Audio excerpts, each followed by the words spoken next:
चलो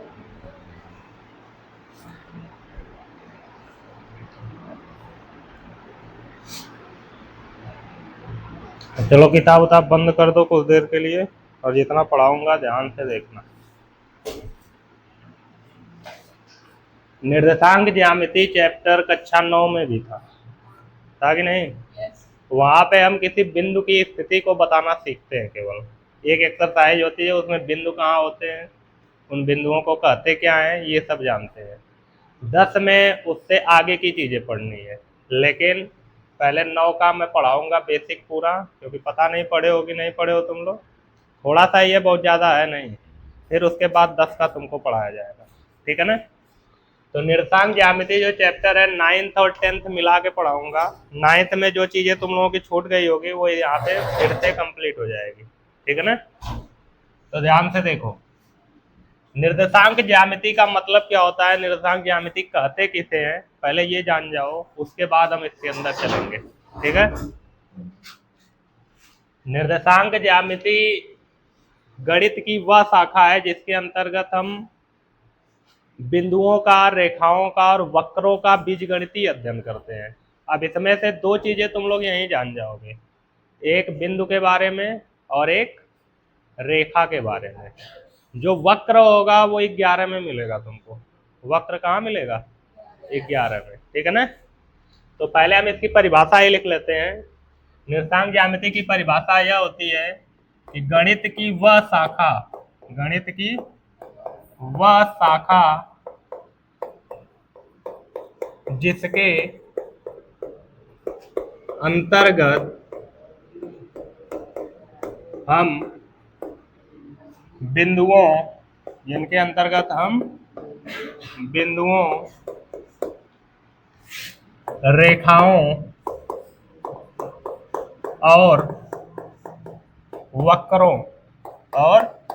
वक्रों का बीजगणितीय अध्ययन करते हैं। कौन सा अध्ययन करते हैं?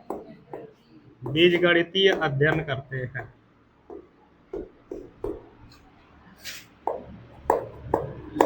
ठीक है?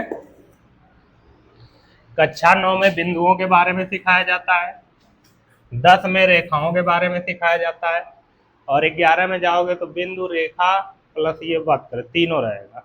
जैसे 9 में ये पढ़ लिए तो 10 में ये और ये दोनों रहेगा, फिर उसके बाद 11 में जाओगे तो तीनों रहेंगे, ठीक है ना? इन सब का तुमको अध्ययन करना है निर्देशांक ज्यामिति में। ये चैप्टर कक्षा 9 से शुरू होता है और कहाँ तक जाता है, आगे मिलता रहेगा तुमको। 12 में भी मिलेगा, बस चैप्टर अलग रहेगा। 11 में भी चैप्टर का नाम निर्देशांक ज्यामिति नहीं रहेगा। 11 में जाओगे तो चैप्टर का नाम हो जाएगा सरल रेखाएं, जो कि यहाँ पे पढ़े रहोगे रेखाओं के बारे में। उसके बाद शंकु परिच्छेद नाम का चैप्टर आएगा, उसमें वक्रों के बारे में पढ़ोगे, ठीक है ना? वक्र में वृत्त हो गया, दीर्घ वृत्त हो गया, परवलय, अति परवलय, ये सब शंकु हो गया, ठीक है ना? इन सब की चीजों के बारे में पढ़ा जाता है, ठीक? तो निर्देशांक ज्यामिति में तुम कक्षा 9th में बिंदुओं के बारे में सीखे थे। मैं ये मान के चल रहा हूँ कि तुमको कुछ नहीं आता 9th का, तो पहले 9th का सीख लो, उसके बाद 10th का सीखेंगे। 9th में बहुत थोड़ा सा था, ठीक है ना? तो अगर हमको किसी बिंदु के बारे में बताना है, जैसे मैंने मान लिया कि यहाँ पे एक बिंदु है जिसका नाम ए है, यहाँ पे एक बिंदु है जिसका नाम क्या है? ए, ठीक?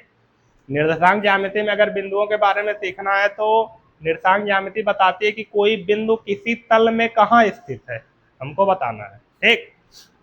जैसे तुम लोग इस क्लास में बैठे हो, क्लास में कुर्सी भी रखी है।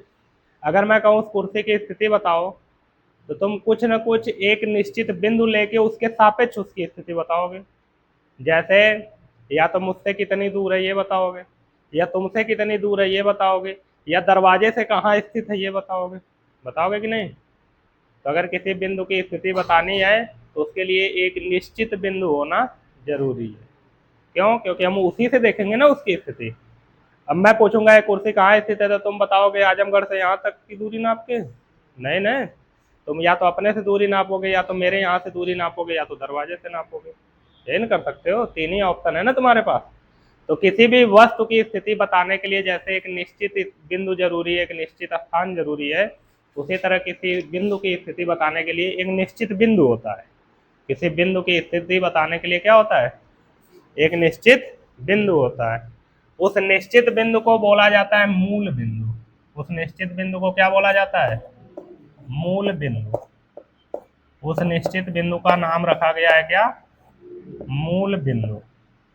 ठीक, हम किसी भी बिंदु की स्थिति इसी से बताते हैं, कहाँ से, मूल बिंदु से। और इस मूल बिंदु से स्थिति बताने के लिए हमको इस मूल बिंदु से होकर जाती हुई दो लाइन खींचनी पड़ेगी, और वो लाइन एक दूसरे के लंबवत होगी। वो लाइन एक दूसरे के क्या होगी, एक लाइन ऐसे खींचेंगे और एक लाइन ऐसे खींचेंगे, ठीक है ना, ऐसे दो लाइन खींचते हैं। ये वाली जो लाइन है इसको बोलते हैं तिर्यक रेखा, और इसको बोलते हैं ऊर्ध्वाधर। ये जो तिर्यक नहीं, क्षैतिज रेखा, ये जो क्षैतिज रेखा है इसका नाम रखा जाता है यक्ष अक्ष। इसका नाम क्या रखा जाता है, यक्ष अक्ष। और ये जो ऊर्ध्वाधर रेखा है इसका नाम क्या रखा जाता है, वाई अक्ष। ठीक, ठीक है ना। और जैसे ही हम यक्ष अक्ष और वाई अक्ष खींचते हैं तो यहाँ पे 4 चतुर्थांश बन जाते हैं। ठीक, एक चीज और जानो, जैसे ही हमने खींचा तो ये मूल बिंदु से इधर वाला तो प्लस यक्ष अक्ष है, लेकिन जब इधर जाएंगे तो ये भी यक्ष अक्ष का ही हिस्सा है। लेकिन जब मूल बिंदु से इधर जाएंगे तो ये प्लस नहीं रहेगा, ये क्या हो जाएगा, माइनस यक्स, या कहीं कहीं लिखा होता है यक्स डैश। माइनस यक्स न लिख के क्या लिखा होता है, दोनों का मतलब सेम ही है, माइनस। ठीक, और ऊपर प्लस वाई है तो मूल बिंदु से जब नीचे जाओगे तो क्या हो जाएगा, वाई माइनस या फिर वाई डैश। वाई डैश लिखा होगा या फिर क्या लिखा होगा, वाई माइनस, दोनों में से कुछ भी लिखा हो सकता है। ठीक है, इतनी बातें समझ में आई। अब मुझे इस बिंदु ए की स्थिति बतानी है तो मैं कैसे बताऊंगा, तो पहले हम इस पे गिनती लिख लेते हैं। चतुर्थांश में गिनती लिखना जरूरी है।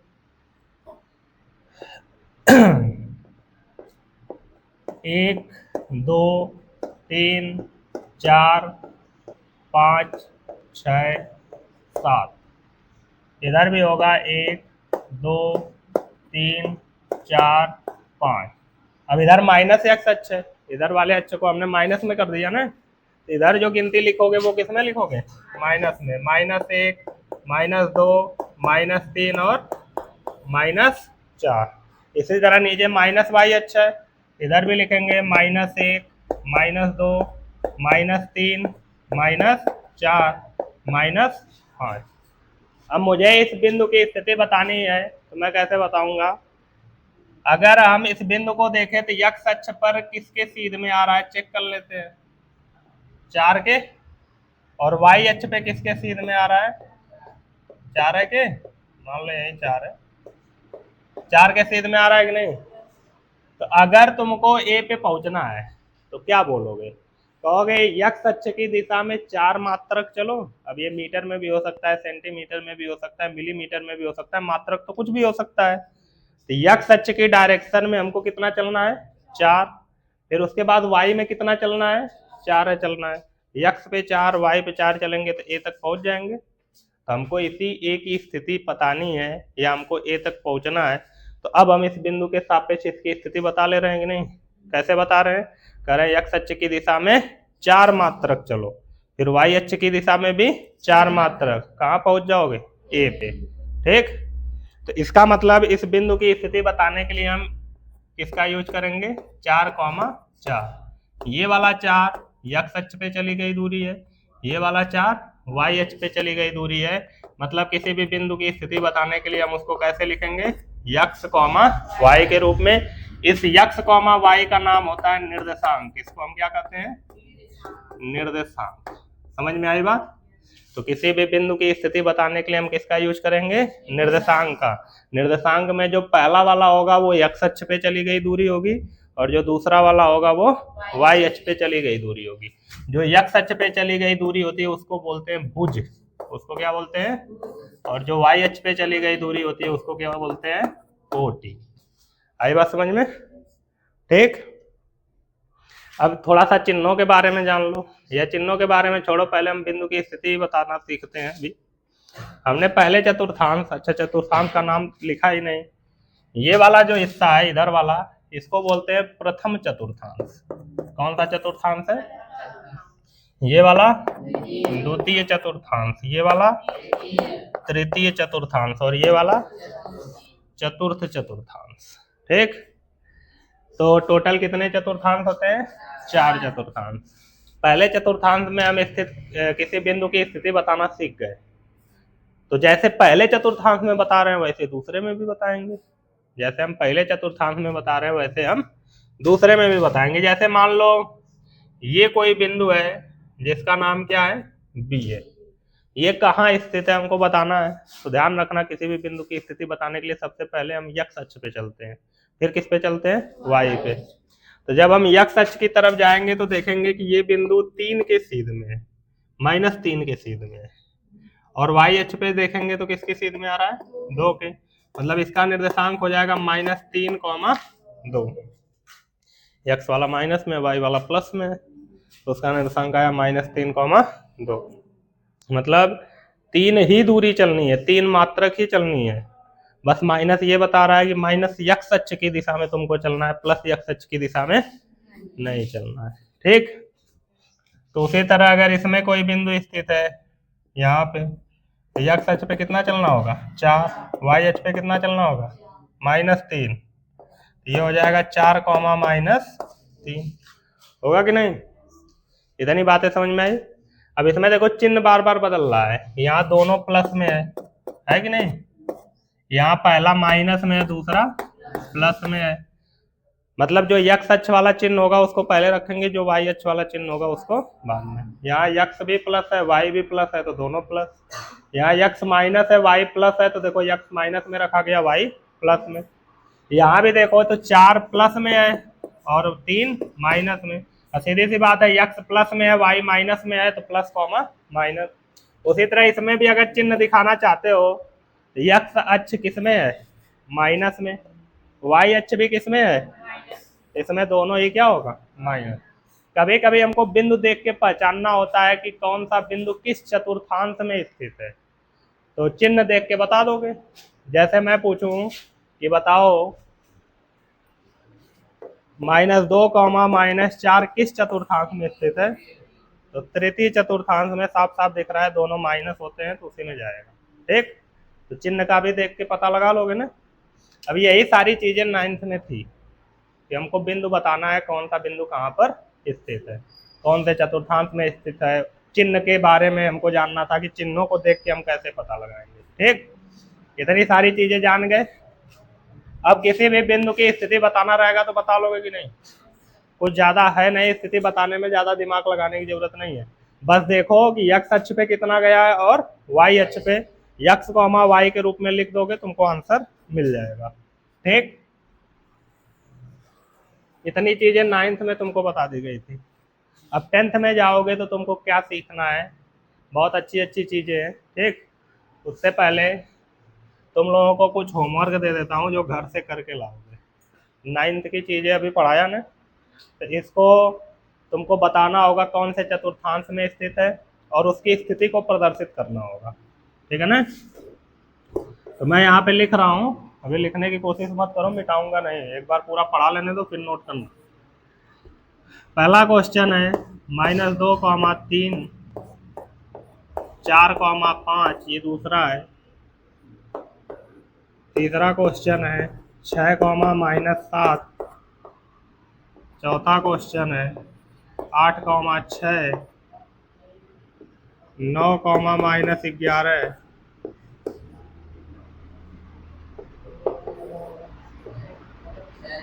4,0, ये 6 है। ये है 0,5, ये है 2,-2,0। ठीक, 0 का मतलब जानते हो ना, मूल बिंदु जो होता है यहाँ पे दोनों 0 है, एक्स और वाई। ठीक है ना? अगर कोई पूछे मूल बिंदु का निर्देशांक तो क्या बताओगे? 0,0। ठीक, जैसे ये 4,0 है, एक्स पे 4 चलना है, वाई पे 0 चलना है। वाई पे 0 का मतलब वाई पे चलना ही नहीं है।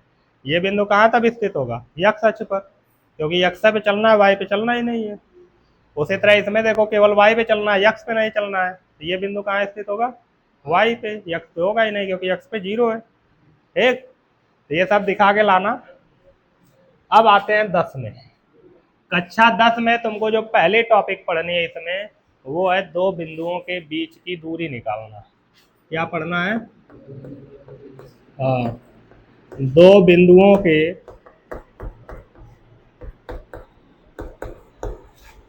बीच की दूरी, दो बिंदुओं के बीच की दूरी, सबसे पहला टॉपिक यही है। और ये सीख गए तो पहली एक्सरसाइज सब लग जाएगी पूरा। ठीक है ना? क्या सीखना है तुमको? दो बिंदुओं के बीच की दूरी। तो दो बिंदुओं के बीच की दूरी का सूत्र होता है d बराबर करड़ी में x1 माइनस x2 का whole square plus y1 minus y2 का होल स्क्वायर। इसको या करके उल्टा करके भी लिखा जाता है। कैसे लिखा जाता है? इसको पहले इसको बाद में भी कर सकते हो। x2 माइनस x1 का whole square, y2 minus y1 का होल स्क्वायर।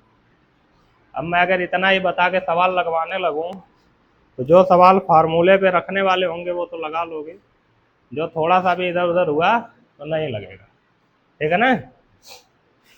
और ये तुम्हारे सिलेबस में इसका डेरिवेशन दिया है।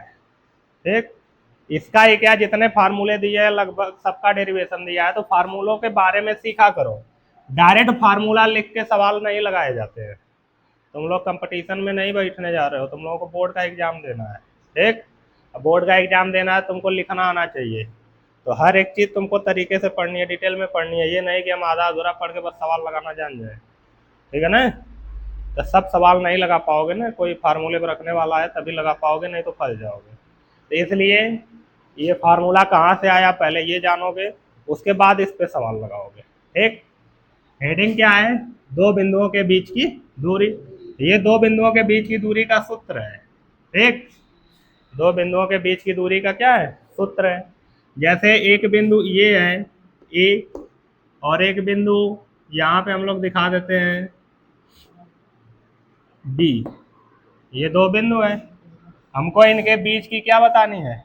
दूरी। हमको इनके बीच की क्या बतानी है? दूरी। तो मान लेते हैं डी है, मान लेते हैं कितनी है? इन दोनों बिंदुओं के बीच की दूरी हमने कितना मान लिया? डी। उसी डी बराबर ये फार्मूला लिखा है। ठीक है ना? इन दोनों बिंदुओं के बीच की दूरी हमने कितना मान लिया? डी। अब यही हमको निकालना है। तो कुछ तो दिया होगा ना इसके बारे में, तभी निकालेंगे। तो देगा क्या? निर्देशांक ज्यामिति पढ़ रहे हो तो निर्देशांक देगा, और क्या देगा? निर्देशांक ही देगा ना। तो इसका निर्देशांक कुछ भी हो सकता है, इसका भी निर्देशांक कुछ भी हो सकता है।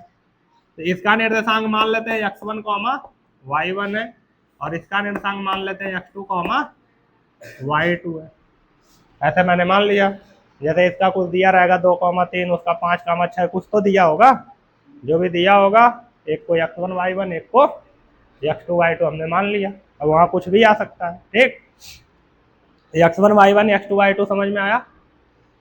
ये दोनों हमेशा तुमको दिए हुए मिलेंगे क्वेश्चन में, तब तुमको क्या निकालना होगा? डी का मान। अब अगर ये निर्देशांक दिया है तो ये जरूर बिंदु हम चतुर्थांश में दिखा सकते हैं। हम चतुर्थांश बना देते हैं और दोनों प्लस प्लस में ही है। प्लस प्लस होता है तो फिर कौन सा चतुर्थांश होता है? प्रथम चतुर्थांश। तो ये सभी दोनों बिंदु कहाँ स्थित है? प्रथम चतुर्थांश में स्थित है। कहाँ स्थित है? तो मैं प्रथम चतुर्थांश को थोड़ा बड़ा बना रहा हूँ, बाकी सबको छोटा कर दे रहा हूँ। ये x अक्ष है और ये y अक्ष है। माइनस x अक्ष और माइनस y अक्ष की अभी हमको जरूरत नहीं है। अगर ले भी लोगे तब भी फार्मूला वही आएगा। तो तुमको आसानी से सीखना है ना। अभी इसको मैं माइनस में कर दूं तो देखते कठिन लगेगा, तो आधा तो वही सब मन हट जाएगा कि नहीं समझेंगे। ठीक है, तो ध्यान से समझो। इन दोनों बिंदुओं के बीच की दूरी हमको निकालनी है। इन दोनों बिंदुओं के बीच की दूरी को निकालने के लिए हमको जो दिया होगा वो क्या है? निर्देशांक x1 y1 और x2 y2। ए को लिखेंगे x1 y1 और बी को लिखेंगे x2 y2। अब इसका मतलब क्या हुआ? हमको चाहिए यही वाली दूरी ना, उसको निकालेंगे। लेकिन ये जो निर्देशांक दिया इसका मतलब क्या हुआ? x1 y1 का मतलब है तुमको अगर ए पे पहुंचना है, तुमको अगर ए पे पहुंचना है तो यक्स पे कितना चलना पड़ेगा, x1 ए पे कितना चलना पड़ेगा, और y पे कितना चलना पड़ेगा, y1 y पे कितना चलना पड़ेगा। इतनी बात समझ में आ रही है। उसी तरह अगर ये x2 y2 है तो इसका मतलब हुआ कि तुम x अक्ष पे कितनी दूरी चलोगे, x2 x अक्ष पे कितनी दूरी चलोगे, और y अक्ष पे कितनी दूरी चलोगे, y2। पहुंच जाओगे b पर भी, पहुंच जाओगे कि नहीं, पहुंच जाओगे ना। अगर मैं इसको यहां से यहां मिला दूं तो यहाँ पे देखोगे एक समकोण त्रिभुज बन रहा है, इसका नाम अगर सी रख दिया जाए, बन रहा है कि नहीं। और जब समकोण त्रिभुज बनेगा तो हम यहाँ पाइथागोरस प्रमेय लगाएंगे तो हमको कर्ण का मान मिलेगा कि नहीं, मिलेगा ना। तो कर्ण का मान निकालने के लिए लंब और आधार चाहिए, कर्ण ही तो हमको चाहिए, दो बिंदुओं के बीच की दूरी डी का मान। तो कर्ण का मान निकालने के लिए हमको लंब और आधार चाहिए, जो कि हम बड़े आराम से निकाल लेंगे। जो ये होगा वही ये होगा। ये कितना होगा, x2 में से x1 माइनस कर दो, यही बचेगा। ये वाली जो लंबाई होगी वो कितनी होगी, x2 minus x1, x2 minus x1। उसी तरह अगर मैं इसको निकालूं तो ये कितना होगा, पूरा y2 है, अगर ये y1 है तो ये भी y1 ही होगा ना। ये कितना होगा, y1 ही होगा ना, ये दोनों सेम ही है। तो अगर ये y1 है तो ये भी y1 है। अगर मैं y2 में से y1 माइनस करूं तो ये बचेगा कि नहीं। तो इस वाली लंबाई को लिख दिया गया y2 माइनस y1। ठीक, ये वाला कितना है, x2 minus x1, x2 minus x1 है। नीचे वाला जो होगा वही ये होगा, और ये वाला जो है वही ये होगा। तो पूरे y2 में से y1 माइनस किए तो ऊपर वाला मिल गया। ठीक, अब त्रिभुज ABC में, त्रिभुज ABC में हम क्या लगा देते हैं, पाइथागोरस प्रमेय, पाइथागोरस प्रमेय से। पाइथागोरस प्रमेय क्या होती है, कर्ण का स्क्वायर बराबर लंब का स्क्वायर प्लस n होता है। कर्ण क्या है, d, तो कर्ण की जगह d लिख देंगे और स्क्वायर उतार लेंगे। बराबर लंब क्या है, y2 माइनस, और इसका स्क्वायर है तो उतार लेंगे, प्लस लगा है उतार लेंगे। आधार लिखा है, आधार कितना है, x2 माइनस, स्क्वायर है तो स्क्वायर उतार लेंगे। यहाँ से स्क्वायर हटाएंगे तो क्या लगेगी, करड़ी लगेगी कि नहीं। इसको पहले लिख लेते हैं, इसको बाद में। x2 माइनस x1 का whole square, y2 minus y1 का होल स्क्वायर। ध्यान से देखो, यही फार्मूला है कि नहीं, वो वाला है ना, है कि नहीं। देखो ये यहाँ पे जो लिखा गया है वही हमारा सिद्ध हुआ ना। करड़ी में x2 माइनस x1 का whole square plus y2 minus y1। अच्छा, ऊपर वाला भी क्यों सही है, ऊपर वाला कैसे आएगा, अगर यहाँ से माइनस कॉमन ले लूँ तो ये चिन्ह बदल जाएगा, x1 माइनस क्या हो जाएगा x2, और जो माइनस कॉमन लिया हूँ उसका भी तो स्क्वायर होगा, वो स्क्वायर होकर फिर क्या हो जाएगा, प्लस ही हो जाएगा। तो ये हो जाएगा x1 माइनस x2, ये हो जाएगा y1 माइनस y2। ठीक, तो अगर माइनस कॉमन लेते हो तो कौन सा आ जाएगा, ऊपर वाला, और जो माइनस कॉमन लिए रहोगे उसका क्या हो जाएगा, स्क्वायर होके प्लस। आई बात समझ में बोलो जी, अगर कोई दिक्कत है तो पूछ लो, फार्मूला सिद्ध हो गया। माइनस कॉमन लोगे तो ऊपर वाला, चाहे किसी भी रख लो, ऊपर वाले पे रख लो, नीचे वाले पे रख लो, आंसर सेम आएगा। ठीक है ना। तो अगर कोई तुमसे पूछे कि अगर मैं x1 पहले लिख दूं, x2 बाद में, y1 पहले लिख दूं, y2 बाद में, तो क्या गलत हो जाएगा, नहीं गलत होगा। ठीक, क्योंकि माइनस कॉमन लेने के बाद वो चिन्ह बदल जाता है और स्क्वायर होकर माइनस जो कॉमन लिए रहते हैं वो क्या हो जाता है, प्लस हो जाता है। आई बात समझ में, कोई दिक्कत नहीं ना है। अब चलो एक्सरसाइज खोलो। एक्सरसाइज का पहला क्वेश्चन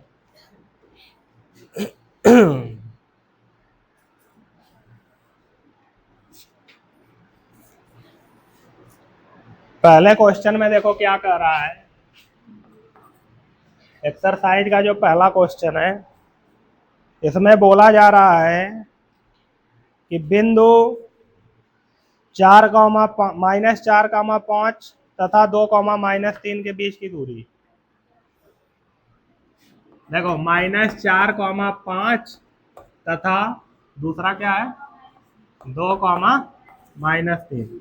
इन दोनों बिंदुओं के बीच की दूरी पूछ रहा है, तो एक का नाम ए रख देते हैं और एक का नाम क्या रख देते हैं, बी। मैंने क्या बोला था कि ए और बी का मान दिया रहेगा ना निर्देशांक, तब तुमसे डी का मान पूछेगा।